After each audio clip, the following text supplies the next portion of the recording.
Welcome to episode 96 of Pink's Picks Book Recs, commentary from a retired high school English teacher. Today's titles, both published in 2023, are The Berry Pickers, Amanda Peters' debut novel, and Tom Lake, veteran writer Ann Patchett's ninth novel. Stylistically, both feature dual narratives and are rife with nature motifs, which are beautifully reflected on their covers. The titular berry pickers are migrant workers from the indigenous Micmac tribe who travel each summer from Nova Scotia to Maine for blueberry season. Peters begins Pickers in 2012. Joe, in his 50s and dying of cancer, is marveling at how he's been shaped and molded by women, even though he's been absent from them most of his life. The female who had the most profound impact was his little sister, Ruthie, who had disappeared during harvest 50 years before.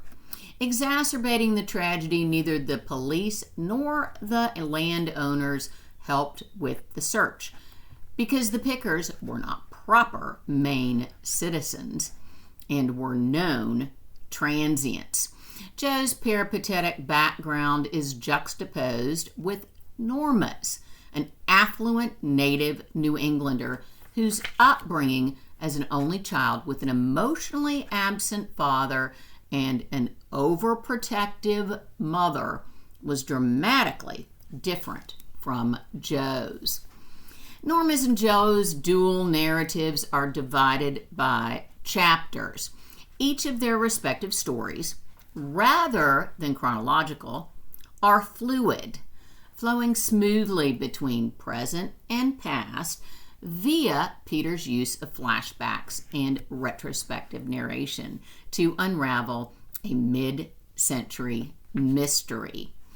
Patchett's primary narrative begins on a cherry orchard in northern Michigan during the unparalleled disaster of spring 2020, which ironically is the happiest time of protagonist Laura's life, with Joe and her on their farm with their 3 girls grown and gone and then returned. While quarantining together, Laura's adult daughters demand the details of Laura's summer dating the dashing Duke, who is now a global celebrity. They have directed their mom to start the story at the beginning, which transpires during Laura's junior year of high school in New Hampshire when she plays the part of Emily in a community theater production of Thornton Wilder's Our Town. Thus commences the second narrative in Tom Lake. In The Berry Pickers, there is much to be discussed thematically and topically with our 2 narrators.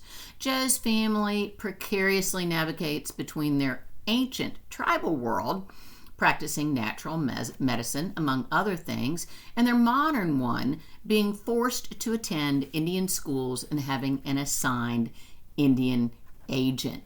Joe vacillates between appreciating the importance of family and performing self-sabotage.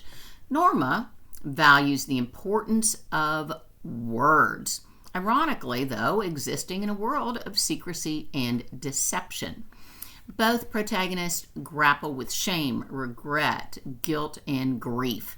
It is Peters' use of nature imagery, however, to further characterization that fascinates me most. Beyond the inciting incident in the blueberry fields, Joe's and Norma's Maine childhood landscape symbolize the dichotomy in their upbringing. Norma was never permitted to go bike riding or play baseball at the overgrown field, while Joe slept in a tent by the lake surrounded by the flutter of fireflies and the distant calls of barred owls and coyotes. In adulthood, both Joe and Norma find peace where the only sounds came from nature itself. Per usual, Patchett pens a tight narrative, particularly paying homage to our town, including multiple literary and dramatic references and allusions, and making the primary pandemic story parallel chronologically the 4 months of seasonal theater. Though Patchett depicts snowy New Hampshire, sunny Los Angeles, microcosmic Manhattan, and autumnal Boston, her development of northern Michigan as a place of peace and sanctuary is most compelling. Laura spent the summer she was 24 honing her acting chops in a summer stock theater company named Tom Lake. It was there that she shared a stage and a bed with Peter Duke. This is also where she fell in love with a nearby farm where she would eventually return and raise her family. In addition to the cherry trees, I love this nod to Kafka. The property is littered with daisies, their white petals, bright yellow hearts. Even after nearly 3 decades there, Laura is amazed by the degree to which everything is changed by the presence of daisies. I give both of these lovely books A's. Until next time, make good choices, stay safe, and do your homework. Bye-bye.